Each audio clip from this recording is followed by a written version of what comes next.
Estamos grabando. Bueno, vamos a pasar a la tercera parte de hoy. Aquí. Bueno. Ahora sí, vamos entonces a continuar y vamos a ver la enfermedad de Gaucher, que hace parte de los errores innatos del metabolismo relacionados con los lípidos complejos. Un momento que voy a detener la camarita. Bueno, para que no... Están viendo bien, ¿cierto? Bueno. Sí, profe. Gracias. Entonces vamos a ver la enfermedad de Gaucher. La enfermedad de Gaucher, entonces como vimos, la ceramida es uno de los compuestos más importantes en las membranas celulares, sobre todo del sistema nervioso. Entonces vamos a ver otra de las enfermedades que tiene que ver con la ceramida y la enfermedad de Gaucher. La enfermedad de Gaucher tiene muchísimos nombres. Afortunadamente, cuando yo empecé, de hecho, con esta enfermedad fue que pasé mi convocatoria a la Universidad de Antioquia para vincularme como profesora. La enfermedad de Gaucher, afortunadamente, ya casi que podremos decir que está como enfermedad de Gaucher. Ya se conoce en todas partes. También hubo hasta hace muy poquito se le hablaba como cerebrosidosis, también esfingolipidosis. Bien. Entonces, este es Gaucher, Philip Gaucher. Ahí le debemos, y que esto es muy importante, muchachos, porque vea, pues desafortunadamente ustedes ahí ya les han quitado un poquito, antes se les enseñaba más en medicina, pero incluso usted como médico, aunque su competencia no es esa, porque la competencia es de los profesionales que trabajan en el laboratorio clínico, o sea, bacteriólogos, microbiólogos, pero cuando usted hace especialización en patología o en bioquímica o en laboratorio puede hacer esto, pero en nuestra constitución colombiana, cuando usted se va a hacer el rural, cuando trabaja en lugares periféricos, usted puede ver al microscopio y puede ayudarse de esa herramienta. Por la gracia todavía es así, vamos a ver en qué quedan todos estos cambios. Entonces, eso que ustedes están viendo aquí es entonces la célula de Gaucher. La célula de Gaucher, esto es un extendido de sangre periférica, perdón, de médula ósea, de médula ósea. Entonces, Profe, sí, sí estamos grabando. a ver, yo miro. Sí, sí. ¿Por qué? ¿Será que no? Listo, disculpe. Esperé a ver yo. Sí, mire que sí, porque vea que apareció el icono. ¿Cierto? Bueno, sigamos. Entonces, y por eso pongo siempre esto así, ¿cierto? Como para mnemotecnia se cae Philip Gaucher. Esta célula que ustedes están viendo ahí es la célula de Gaucher. Se llama así. Y eso hace el diagnóstico de la enfermedad de Gaucher.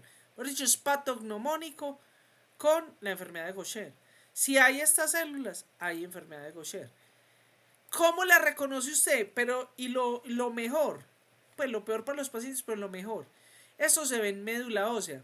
Pero esa célula se puede ver en sangre, incluso en extendido de sangre periférica, como les voy a mostrar ahora. Le voy a poner una frase para que usted se la aprenda y así le quede fácil. Es una célula que al ser teñida con iosina o con cualquiera de los, o con GIMSA o con lo que sea, ¿cierto? El citoplasma se ve como papel celofán. Esto es como si usted arrugara un papel celofán y si ve que se ven los bordecitos de morado.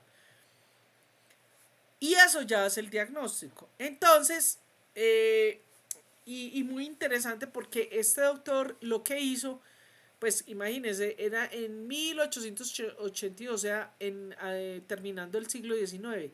Y él describió estos pacientes como un paciente con hipertrofia idiopática del vaso sin leucemia, muy teso. Bueno, y ya mucho después fue que empezaron a encontrar que los glucocerebrósidos, Bueno, y así fueron encontrando la actividad enzimática, etcétera. No voy a entrar en esos detalles. Pero entonces, básicamente, ¿qué es lo que sucede? Que esos ácidos grasos que pueden venir por muchas fuentes, ¿cierto? Pero nos ubicamos donde está la ceramida, ¿cierto? Eh, entonces, cuando la enzima está disminuida, a nivel celular se va a acumular este, este esfingolípido que se llama N-acil esfingosil 1 o beta de glucósido. ¿Qué es exactamente eso? Eso es la esfingosina, o sea, todo esto, la esfingosina, ¿cierto? Más esto que es un anillo de glucosa, ¿cierto? Se llama un anillo glucopiranoso. ¿Por qué se llama así? Porque tiene 6 carbón, es de glucosa y tiene un anillo de pirano, es decir, de 6 carbonos. Bueno, entonces ese se acumula. Esta enfermedad se va a dar porque esta es la enzima, ojo que todo esto lo pregunto en el examen, esta enzima que es la ácido beta glucosidasa. La pregunto en el examen, alfa beta glucosidasa. Esta enfermedad es muy compleja desde el punto de vista molecular porque existen muchas mutaciones. Imagínense que en Colombia se caracterizaron y solo en Colombia se encontraron 16 nuevas mutaciones. Entonces es muy complejo, chicos. Entonces, incluso, más aún, se han encontrado que hay pseudogenes. Pseudogenes. O sea, pseudogenes son genes que tienen la misma secuencia, ¿cierto? Pero que no tienen actividad de gen. Bueno. Entonces, bueno, pero a pesar de que hay toda esa cantidad de mutaciones, hay 3 mutaciones que son las más frecuentes y que nosotros las tenemos en nuestro país y que en nuestro país son las más frecuentes. Y esas frecuentes es una, la de un cambio de asparagina en la posición 370 por serina, que es de la población judía, los askenazí o askenazi, ¿cierto? Y tenemos otra que es, y esta es la más frecuente en nosotros, que es la L, un cambio de leucina en la posición 444 por prolina. Y esta que es del pseudogen, ¿cierto? ¿Qué significa eso? Que en la secuencia de la proteína, ¿cierto? Donde está esta que les estoy mencionando acá, ¿cierto? Ahí no funciona bien la proteína. Pero miren que todas estas otras que tenemos acá también están. Miren esto lo encontraron en el Instituto de Errores Innatos del Metabolismo. Se encontraron, evidentemente, que estaban estas mutaciones con mayor frecuencia, las que acabamos de mencionar, son las más frecuentes en nuestro país, pero se encontraron otras 16 mutaciones. Entonces hay que tener cuidado.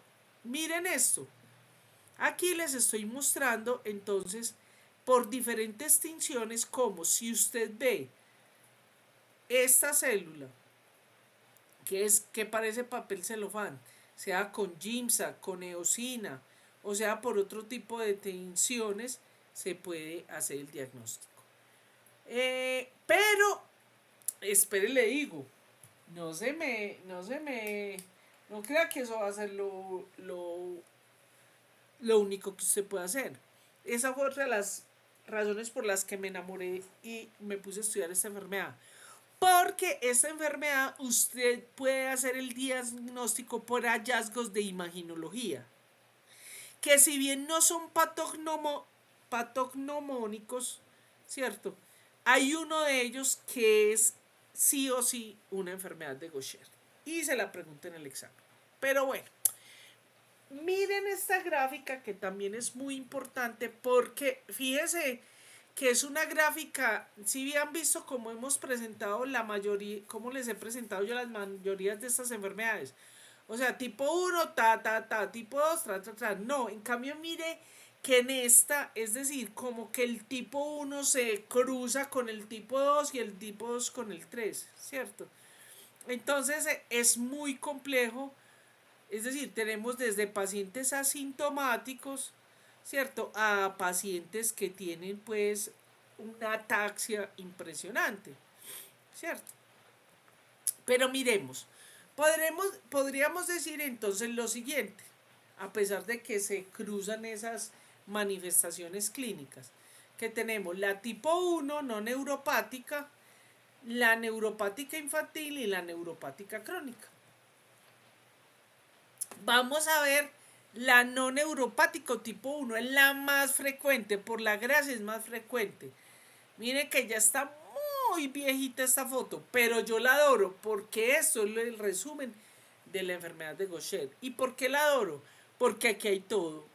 Hay adulto mayor, hay jóvenes, hay niños, hay asiáticos, hay mujeres, hay negroideos, hay caucasoideos, hay en todo. ¿Qué quiere decir eso?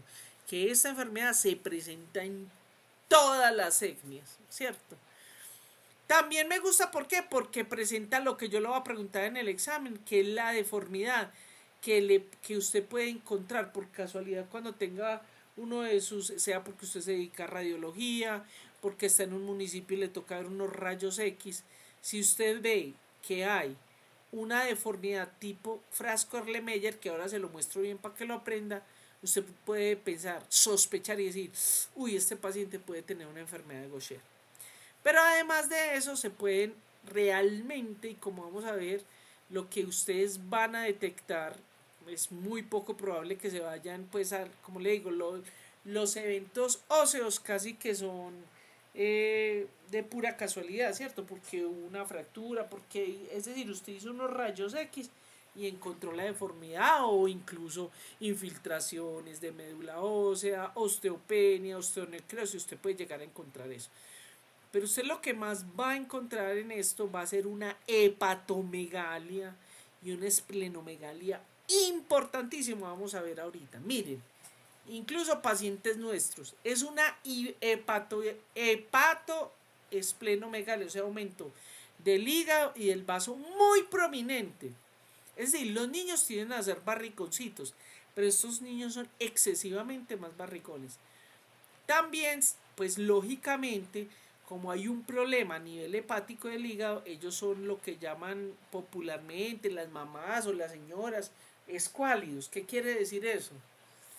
Que son delgados, de huesos largos, muy flaquitos, muy consumidos, ¿cierto? Bueno, en el tipo 2 ese es un poquito más severo, ¿cierto? Es el que se llama el neuropático, más o menos se da entre los 3 a 6 meses y el problema es que las manifestaciones neurológicas son más prominentes, ¿cierto? Entonces hay hipertenía, estrabismo, disminución en talla, en peso, también pueden presentar hepatoesplenomegalia y estos niños generalmente mueren de 2 años, antes de los 2 años.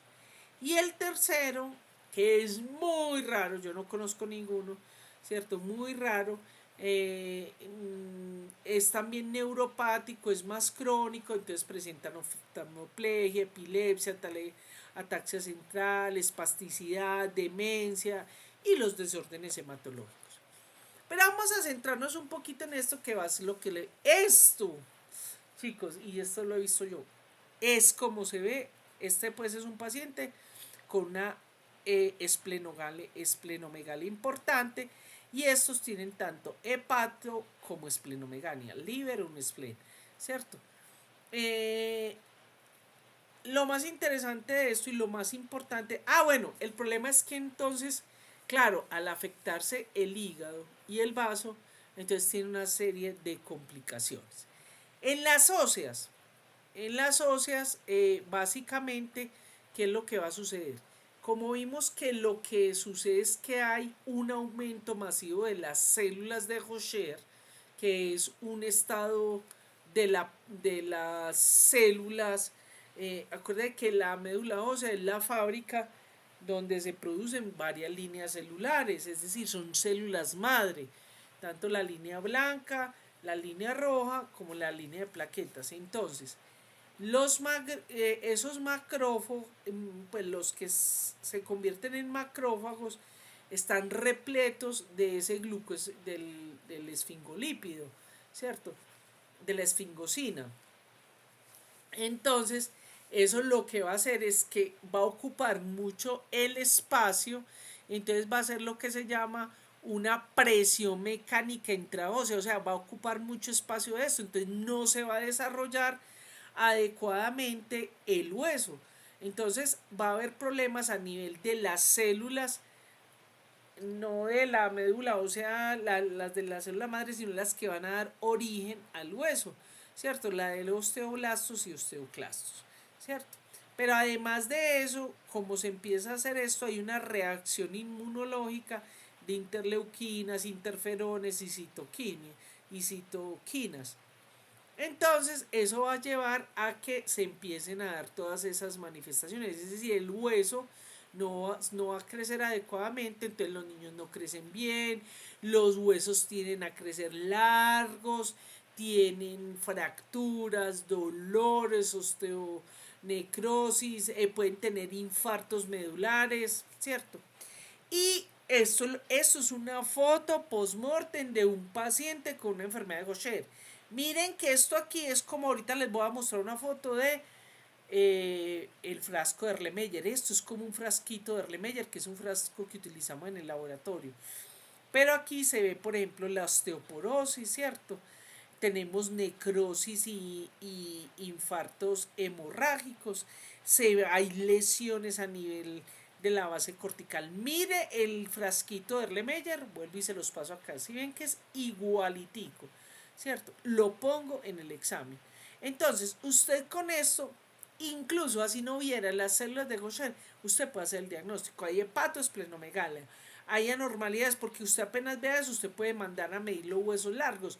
Aquí mostramos porque vemos, por ejemplo, los fémur, pero en todos los huesos largos se puede presentar, en las costillas, en los brazos, antebrazos. Bueno, la osteonecrosis, a veces hay unas muy importantes que se pueden ver e incluso pueden tener problemas hasta osteoarticulares. Miren acá, miren un frasco de Erlenmeyer, por eso es que los pacientes se ven alargados, porque los huesos quedan alargados. Y miren la célula de Gaucher.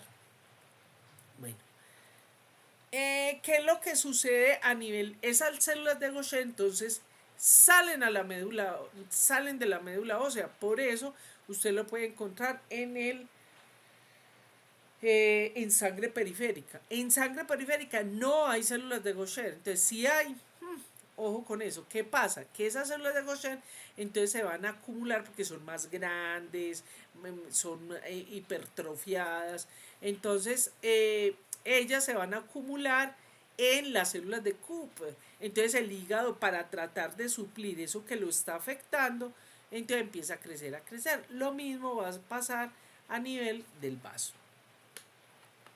Este es un niño nuestro con enfermedad de Gaucher, ¿cierto? Esto es otro tipo de niño. Aquí tenemos un niño que hay que hacer una esplenomegalia porque este es un hígado normal y miren este hígado ya completamente, o sea, dañado pues por las lesiones que hace la misma enfermedad. Bueno, estos, aunque esta enfermedad no es pues la tipo 1, la no neurológica, a veces pueden llegar incluso a presentar manifestaciones neurológicas como falta de concentración, neuropatías, temblor, hipoacusia. Bueno, aquí vemos entonces en el laboratorio básicamente se hace como pruebas hematológicas. ¿Qué va a pasar? Con esos problemas que vamos a tener de la médula, entonces no va a haber buena proliferación, diferenciación celular, entonces hay una neutropenia severa. Como tenemos problemas en el hígado, entonces no va a tener problemas de coagulación. Como en la médula no se establece bien las líneas celulares de plaquetas, entonces van a tener trombocitopenia. Como los factores de coagulación del hígado por el problema hepático no se van a estar bien, van a tener también problemas de coagulación. Entonces, ¿cómo se detecta? Vea, simplemente médula ósea, incluso en sangre periférica. Vean esta belleza, hermoso, lo adoro. Adoro esta foto. Eso es lo que usted va a encontrar, con eso usted hace el diagnóstico. Existen otro tipo de diagnóstico, no se hace aquí en Colombia, pero porque, bueno, a veces no es tan fácil, no es así tan de libro. Entonces a veces es muy difícil y como cada vez está promoviendo más pruebas que no sean invasivas, porque de todas maneras la médula ósea, ¿cierto? Son más invasivas. Entonces, en algunas partes del mundo se hacen pruebas inmunológicas donde se mira actividad de macrófago, interleucinas y están elevadas la IL-8, también la quitotriodasa se puede medir, bueno, en fin. Pero eso no se hace acá. Este se hacía antes acá, nosotros lo hacíamos. Esto es una fotico de nuestro laboratorio. Se hablaba, era muy fácil, era una prueba colorimétrica. Simplemente lo que se hacía era que se le echaba un reactivo, o sea, la fosfata, se llamaba fosfatasa ácida resistente al tartrato y se medía, ya, punto. Pero eso ya no se hace. ¿Cómo se hace hoy actualmente? Se hace midiendo por HPLC, espectrofotometría de masa, cromatografía de capa fina, se hace midiendo estos, pues viendo esos esfingolípidos, detectándolos, o también se hace por midiendo la actividad, el dosaje de la enzima. Aquí vemos entonces como por ejemplo por espectrometría de masa, estos somos nosotros, ¿cierto? Normales, y aquí vemos los que están aumentados, ¿cierto? O disminuidos en Gaucher o en Fabry. Eso no me importa. Bueno, eso es para que ustedes lo vean como en otros países se hace incluso cuantificación de esfingolípidos y de ceramidas. Y eso le va a indicar a uno qué tipo de enfermedad es. Fíjese, por ejemplo, en un paciente que tiene la enfermedad de Gaucher, ¿cierto? Miremos la ceramida y la ceramida y la glucoceramida, cómo están y cómo se pueden diferenciar con el del paciente de Fabry. ¿Cómo somos nosotros? ¿Cómo seríamos los normales estos que estamos acá? ¿Cierto? Bueno, también se hacen pruebas genéticas. Por ejemplo, en nosotros es muy importante por dos razones. Una, porque sabemos cuáles ya son los más frecuentes, pero la verdad casi no se hace. También se puede hacer diagnóstico genético. Existen ya algoritmos que permitan hacer eso. Básicamente, incluso para enfermedades de Gaucher, se me olvidó decirles, hay pruebas citogenéticas, o sea, por FISH. Bueno, es muy importante, recordemos que es una enfermedad autosómica recesiva, entonces es muy importante después de uno detectar los casos, un caso, hay que empezar a buscar en la familia eso. También se hace por molecular, existen todas las gamas, desde alelo específico, RFLPs, hasta lo que estamos utilizando ahora, que es la parte genómica. Buenas noticias. Ay, se me asustó Penélope que está dormida. Buenas noticias. Esta es de los errores innatos del metabolismo que tiene terapia de reemplazo enzimático. Tenemos varias ofertas para Gaucher. Está esta de ceramide, hay otras, ¿cierto? Bueno, hay una cosa que es importante y es que los pacientes, producto de todas estas afecciones que tienen, pueden desarrollar manifestaciones hematológicas, ¿cierto? Que también pueden ser una guía. Hay otro tipo de enfermedades que están asociadas a la enfermedad de Gaucher y que no es específicamente con el gen, que es lo que se llama la enfermedad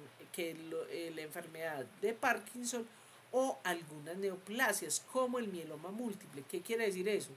Que en el mieloma múltiple se pueden dar muchas de las cosas del cuadro clínico sin que sea una deficiencia de Gaucher.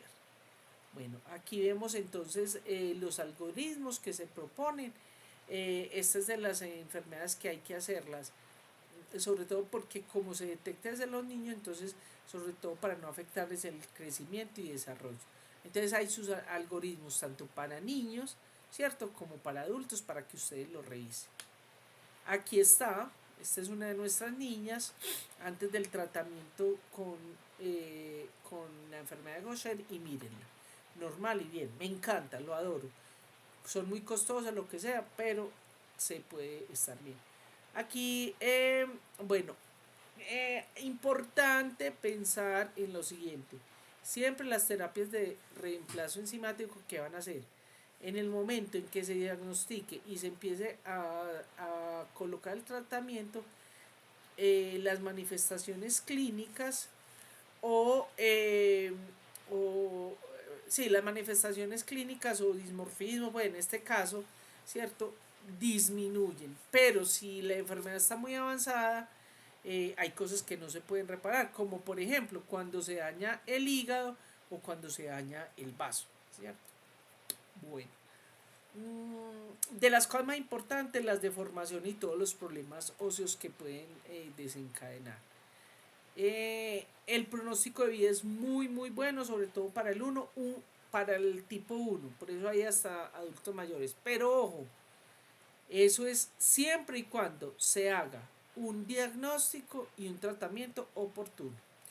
Hay muchas fundaciones para esto. Las enfermedades de Gaucher es una de las enfermedades que más organizada está como enfermedad huérfana. Bueno, muy bien. Vamos a pasar a otra enfermedad que es muy parecida al Gaucher. Aunque es muy parecida, aunque es una enfermedad que es mucho más agresiva, es mucho más fuerte. Y es básicamente la enfermedad de Niemann-Pick. La enfermedad de Niemann-Pick se da porque hay una enzima que es la esfingomielinasa que convierte la esfingomielina en ceramida. La enfermedad de Niemann-Pick desafortunadamente es muy devastadora, aunque tenemos varios tipos y vamos a ver. Pues este fue el señor que lo encontró. Ustedes saben que muchas de estas enfermedades se han encontrado en la población judía askenazí, y ya a medida que fue avanzando el siglo, o sea, estos pacientes inicialmente fueron caracterizados clínicamente, a medida que se fue aumentando, pues fueron encontrando ya los hallazgos patológicos, la parte enzimática. ¿Y por qué está relacionado pues es muy parecido al de Gaucher? Porque también va a producir esa hepatomegalia, ¿cierto? Igualmente, es una enfermedad que es de depósitos lisosomales, autosómica recesiva, y la enfermedad también afecta el hígado y el vaso, pero la diferencia desafortunadamente, más en unas que otras, porque vamos a ver los tipos que hay, es que tiene una afección a nivel del cerebro y es muy devastadora, ¿cierto? Entonces, ¿qué pasa? Tenemos estos somos nosotros normales, este es un lisosoma, entra la esfingomielina, viene la esfingomielinasa ácida y la degrada, la cataliza, hace el catabolismo. Pero, ¿qué sucede? Que en estos pacientes hay una deficiencia de esa enzima, de la esfingomielinasa ácida, entonces se va a acumular ¿qué? La esfingomielina. Y como producto de eso vamos a tener esto. Fíjese que es como la enfermedad de Gaucher, pero aquí el citoplasma no es como papel celofán, sino que se conoce como la célula de Niemann-Pick o células espumosas. Es muy típica, se ve en médula ósea. ¿Por qué se va a dar eso? Porque dentro de ese macrófago se va a acumular esa esfingomielina. Entonces, esa célula va a migrar al sistema, pues a la sangre, y va a ir al hígado, al vaso y al sistema nervioso. Entonces ahí es donde pues va a ser todo lo que sucede. Resulta que entonces hay básicamente tres tipos de Niemann-Pick: el A, el B y el C. Entonces, tenemos el A y el B, ¿cierto? Que son variantes genéticas y esa variante genética entonces es la que se llama la de la SMPD por su sigla de esfingomielina fosfodiesterasa 1, que es una molécula, es un enzima que el gen se codifica, el SMPD, que son de las siglas en inglés, en el cromosoma 11. Entonces, lógicamente que eso va a llevar a que haya una deficiencia de la enzima. Pero, ¿qué sucede? Que puede haber dos escenarios: cuando hay acumulación de esfingomielina y cuando hay descenso de ceramidas. Ahora, la tipo C. La tipo C es otro tipo de mutación, más aún. Incluso, por ahí hay unos artículos que hablan de la D. Lo que pasa es que la enfermedad de Niemann-Pick, o sea, eh, tenemos la Niemann-Pick 1 y la Niemann-Pick 2. Entonces, la Niemann-Pick 1, que la 2 es la que en otros artículos le han puesto tipo D, pero los que mayoritariamente se encuentran son estos. Entonces, NPC1 de Niemann-Pick 1, C1 y Niemann-Pick 2, NPC2. Fíjese que cada una se disminuye se codifica en cromosomas diferentes, uno en el cromosoma 18 y otro en el 14. Entonces, resulta que se va a producir una enzima que se llama disfunción en estas proteínas que reciben el nombre. ¿Y qué es lo que va a suceder? Va a haber un problema con el LDL y con los lípidos. Entonces van a tener una hiperlipidemia a nivel lipídico, como vamos a ver. Entonces, esta es la que vamos a ver, que es la tipo A y B, ¿cierto? Que esta se ha visto, pues, incluso se ha encontrado de manera abundante. 1 de cada 100 askenazí tiene la enfermedad. Es la que se llama la neuropática aguda, muy devastadora. Deja a los niños generalmente con un retardo mental severo. Produce, ojo que esto lo pongo en el examen, produce una hepatoesplenomegalia, y como además está afectando el sistema cerebral, entonces tienen problemas para succionar, para alimentar, problemas motores, no tienen, miren que estos niños ni siquiera son capaces de sostenerse paraditos. Esto va afectando entonces toda la parte central y pueden incluso tener neuropatías periféricas, hipotonia, arreflexia. El problema de esto es que rápidamente cursa y los niños generalmente se mueren. Hay una característica que es muy frecuente en estas enfermedades, como lo vimos en las otras de arriba, que ustedes van a revisar el video, que es lo que se llama la mancha rojo cerebrosa, que es una manchita que se da en la mácula, ¿cierto? Eso hace incluso a nivel de oftalmología un diagnóstico de un error innato del metabolismo. Ya hay que empezar a buscar.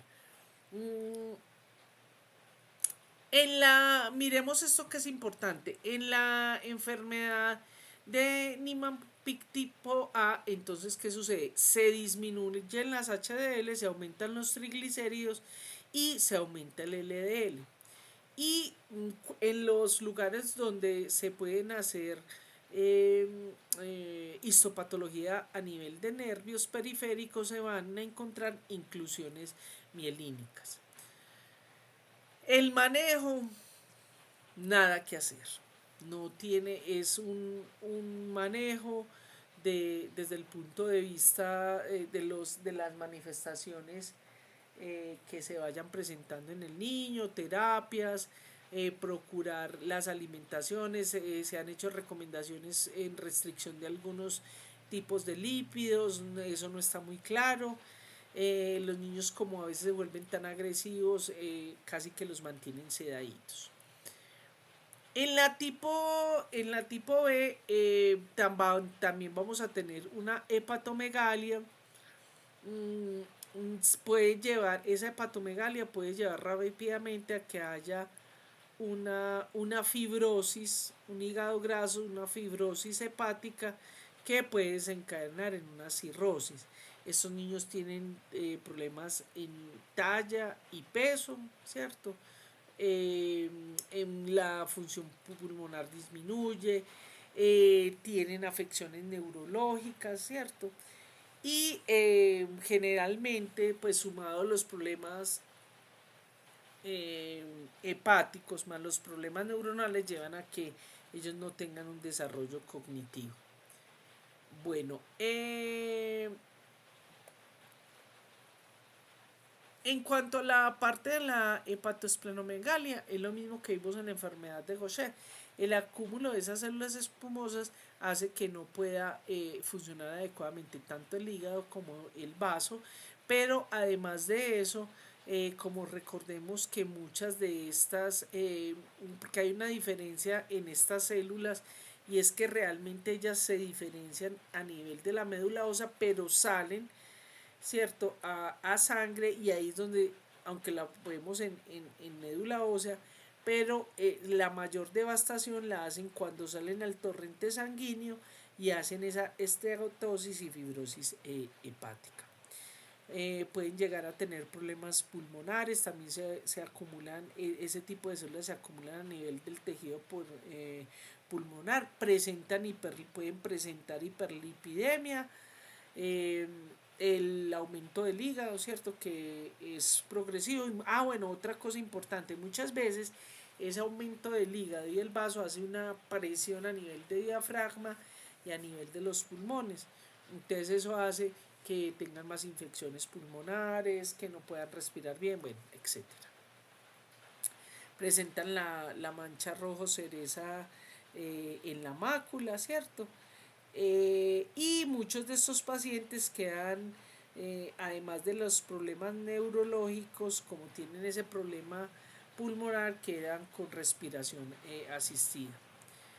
Se han encontrado algunos tipo E, que es el que se llama en el adulto, tienen algunos, podríamos decir que es benigna, en el sentido de que pueden tener hepato y esplenomegalia, pero no tan prominentes, pueden tener algunas manifestaciones relacionadas con el metabolismo hepático, lo que hacen que ellos tengan ciertas pigmentaciones a nivel de piel. Básicamente los problemas que tengan o de anemia o de trombocitopenia, básicamente los manejan con transfusiones de sangre, y lo que se les hace es recomendarles evitar actividades de contacto. Bueno, en los paraclínicos entonces va a ser lo mismo, hay disminución de HDL, aumento de triglicéridos, aumento de LDL, y pues lógicamente que eso va a llevar a que haya mayor riesgo aterogénico y por lo tanto enfermedad cardiovascular. El diagnóstico se hace con la determinación de la esfingomielinasa ácida, pues cualquiera de las enzimas. En la tipo C entonces tenemos como la de inicio perinatal de la adultez, ¿cierto? Que es como es más agresiva y más fuerte, y en la otra donde los niños tienen un mejor pronóstico. Lo que vamos a ver en la temprana es entonces se inicia incluso desde los primeros días de nacido. La enfermedad cursa rápidamente hacia una enfermedad hepática severa, ¿cierto? Y hacen pues el cuadro como se los había mencionado anteriormente. Estos niños generalmente desarrollan una enfermedad grave hepática. Una de las maneras en que más se dan los decesos es con una falla hepática aguda, pero también tienen problemas a nivel pulmonar, por, precisamente por esa compresión que se hace. Entonces eso hace que hayan neumonías nosocomiales, ¿cierto? Y desarrollan una insuficiencia respiratoria porque la caja torácica no les permite adecuadamente bien el funcionamiento pulmonar. Eh, Tempranamente tienen hipotonía, retraso del desarrollo cognitivo, ¿cierto? Y bueno, la de la niñez tardía también afecta hígado, vaso y pulmones, pero además de eso tiene afecciones neuronales que se van viendo en el desarrollo, también tienen una muerte temprana. Y tenemos el de la infancia, que el progreso del deterioro cognitivo es mucho más lento que el de los niños, pero se va viendo porque los niños empiezan a tener un movimiento atáxico, es decir, que usted lo pone a caminar por una línea y se va para un lado, se va para el otro, empiezan a presentar parálisis eh, a nivel pues de los ojos, tienen esa oftalmología,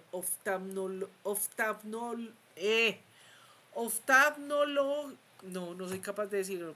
Ahí dice oftalmología supranuclear, pero es oftalmoplagia supranuclear, ¿cierto? Pueden presentar una distonía progresiva, es decir, que a veces no les funcionan bien los músculos, por eso ellos se caen tanto. Pueden tener disartria y disfagia que hacen que no puedan comer bien y adecuadamente, entonces por eso tienen este aspecto como lo vemos acá. Y generalmente las muertes no son causadas en sí misma por la enfermedad, sino por las afecciones secundarias que tienen, como las neumonías aspirativas, generalmente se dan en la segunda o tercera década de la vida. Eh, También pueden llegar a presentar el deterioro cognitivo. ¿De qué va a depender eso? Del tipo de mutación que tenga, ¿cierto? Hay unas progresiones, unas más rápidas que otras, ¿cierto? Pero pueden incluso llegar a alteraciones psiquiátricas. Aquí vemos, por ejemplo, esta es una paciente, ¿cierto? Que le dicen suba los brazos y los sube. Es decir, ellos pueden llegar a entender, a tener contacto con la realidad, tienen esta paciente está pues ya en silla de ruedas de 32 años, pero pues entre comillas podríamos decir que es funcional, aunque por ejemplo esta paciente tuvo retardo en el desarrollo y en el crecimiento. ¿Cómo se hace el diagnóstico? El diagnóstico se hace básicamente por el hallazgo en médula ósea de estas células espumosas. Se puede hacer el cultivo de fibroblastos para hacer la determinación de las actividades enzimáticas. Hay algo que es lo que se llama hay aumento de colesterol, hay algo que es lo que se llama la tinción de Filipina, no la tenemos nosotros, sería muy útil, es una tinción muy sencilla, pero aquí no la tenemos. Bueno, y básicamente lo que se le hace a estos niños es mantenimiento, por ejemplo, de la parte pulmonar, entonces haciendo lavados broncoalveolares.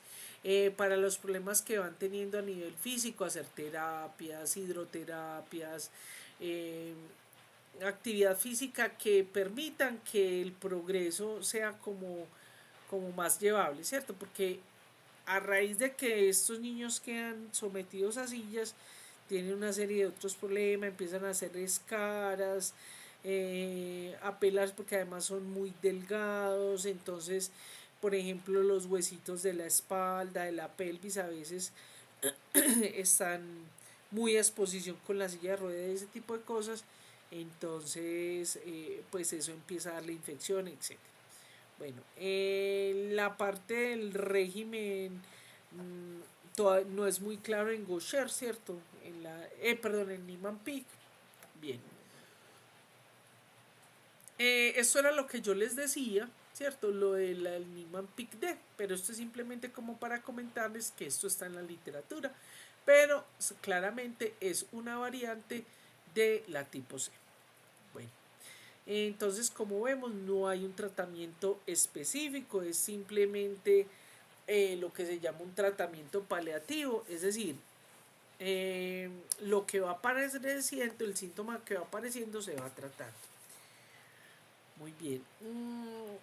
Que en esta enfermedad es de las enfermedades que se ha trabajado: trasplante de células madres, terapia génica, terapias con células, eh, pues terapia celular. Se han probado algunos medicamentos, pero realmente no ha funcionado hasta el momento ninguno. Bueno, chicos, he terminado este tema, terminamos la clase de hoy. Dudas, preguntas. Uy, no guardar. Dudas, preguntas.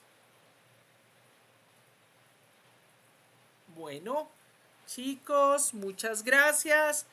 Nos vemos entonces el próximo jueves para que continuemos.